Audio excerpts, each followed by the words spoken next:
What's up, guys? Welcome back to the channel. As always, my name is Andrew Jolly and I love talking about movies, and today I wanted to talk about the new Matthew Vaughn spy film, Argylle. Alright, so Argylle stars Bryce Dallas Howard and Sam Rockwell. Bryce Dallas Howard plays an author who writes spy novels. Turns out that her novels are very close to reality, so she gets kind of wrapped up into this spy world, spy organizations that are trying to kill her, and Sam Rockwell's character plays a spy that is helping her out, so it's the two of them kind of navigating that situation. Oh yeah, and Henry Cavill is in this movie too. Well, he's kind of in it. He plays a character in her fictional novel. He's not the star of the movie, no matter what the poster of the movie will tell you. Henry Cavill is in the movie for maybe like 5 minutes. And don't go into this like, hey, I really liked the movie A Man from U.N.C.L.E., let's do it. Well, it's just going to tick you off. And there's other things in this movie to be ticked about. Now, Matthew Vaughn can be hit or miss, I think. Funny enough, I feel like Argylle, for me, was a hit and miss. I can't really say that it's the best and worst from Matthew Vaughn because there's nothing in here that really compares to Matthew Vaughn at his best. But there is undoubtedly some Matthew Vaughn fun and lows all packed into this 2-hour and 20-minute film. Now, I thought that Sam Rockwell and Bryce Dallas Howard were good in the movie. Sam Rockwell specifically was a standout who once again showcases his comedic timing, which is important for this movie because I feel like when the humor landed, it was usually because of him. This movie plays up a camp in a Matthew Vaughn kind of way. Sometimes it's fun and sometimes it's a bit over the top. Like in the trailer, it shows that hallway smoke scene, which I'm sure is trying to be a very stylistic choice. But the problem is I can't really see anything that's going on, so it just doesn't really work for me. The very next action scene, though, is much more ridiculous, but I could actually see what was going on. And so because of that, I enjoyed it and had more fun with it. It's undoubtedly the most ridiculous scene in the movie. If you want reality, then don't watch this movie. This movie is very ridiculous, but it's also fun. So it worked for me. Usually I feel like I like to have the negatives and the positives kind of split up.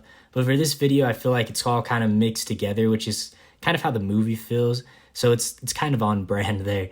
This movie really didn't have much structure. This movie is really about 3 different movies I can think of off the top of my head, 2 of which I can actually tell you.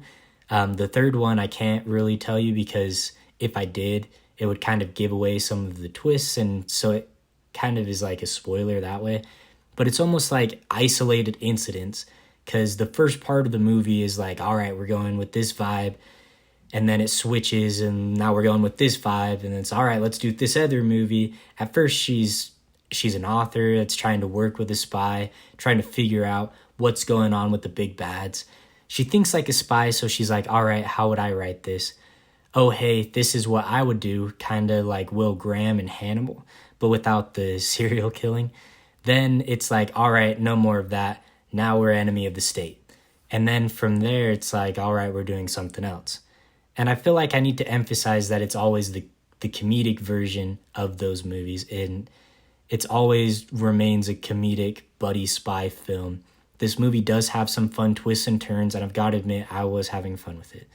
By the end of the movie, you're like, okay, you're jumping the shark here. Even when they didn't need to be as big as they could, they tried to go as big as they could.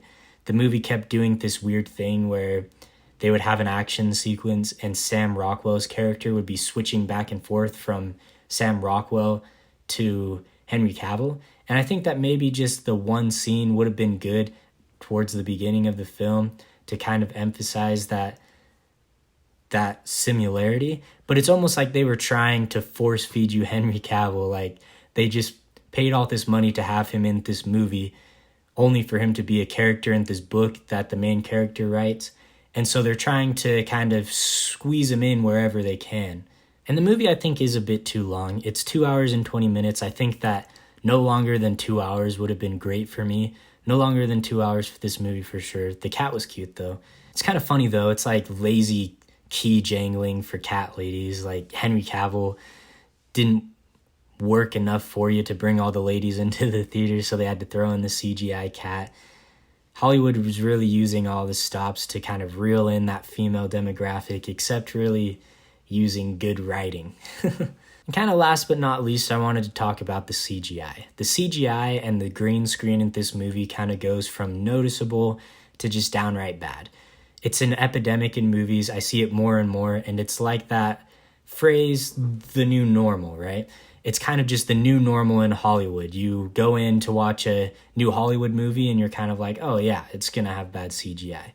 And it's a bummer. It's kind of sad because once again, I'm going to kind of advocate for the CGI artists here. It's not their fault, really. We've heard the horror stories of the working conditions, the deadlines that they have to meet. It's like if you were to run a 100-meter dash with a boulder tied around your waist and you're not going to make it, right? And so it's like, oh, you didn't make it? Well, you must be bad at your job. But it's terrible. They're overworked, they're underpaid, and I don't think anybody's art is really going to thrive in those conditions. To be fair, I didn't really hear or know of any of these issues going on with this movie. I'm just kind of basing it off of other information that I've heard of in Hollywood. I kind of see a movie with bad CGI and kind of just interpret it as that's what's going on. In the end, Argylle had its moments. It was very ridiculous and over the top. I did have fun with it though, so I'll give Argylle a 6.5 out of 10. All right, so Argylle, have you guys seen it? If you have, I'd love to hear what you thought about it in the comments below.